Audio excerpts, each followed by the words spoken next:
Nothing hurts more than to see a plan, a project, or even a call seemingly dying before our eyes. You prepared, prayed, waited, and yet it didn't work. The door closed. The project failed.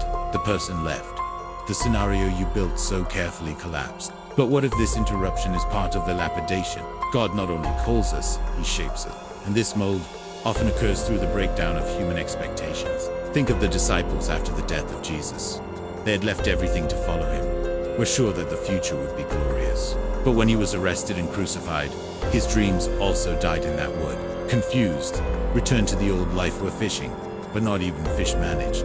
This shows that even what they dominated no longer worked without the presence of Jesus. And here is the truth. God does not want you to live on only talents or comfort. He wants you to live by direction, by intimacy, by heavenly purpose. If something has stopped working, perhaps it is because it no longer fits into the new season that God has prepared. Have you ever experienced the pain of a broken dream? Right, He knows what He does. If you still choose to trust in God as time and ways, here is the first part of your reformulated script, with a more attractive introduction and a call to action at the end. Have you ever felt as if you were in a flat boat, paddling against the current, only to see your dreams and plans sink before your eyes? It is painful to witness what seems to be the end of a project, a call, or even a relationship that you believed was promising. You planned, prayed, and waited with faith, but the door closed. The project didn't take off, and the person you loved walked away.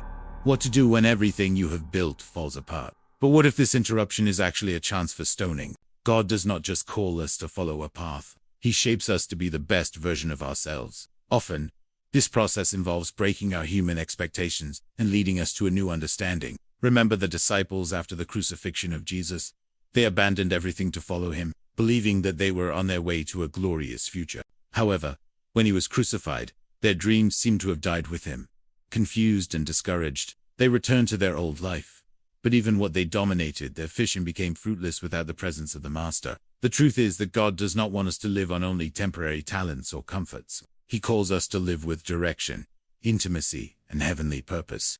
If something has stopped working in your life, it may be a sign that it no longer fits the new season God has prepared for you. Have you ever felt the pain of a broken dream? Comment He knows what He does. If you still choose to trust God's divine plans and perfect timing, like, share with those in need and subscribe to the channel. Activate the bell every week as new content.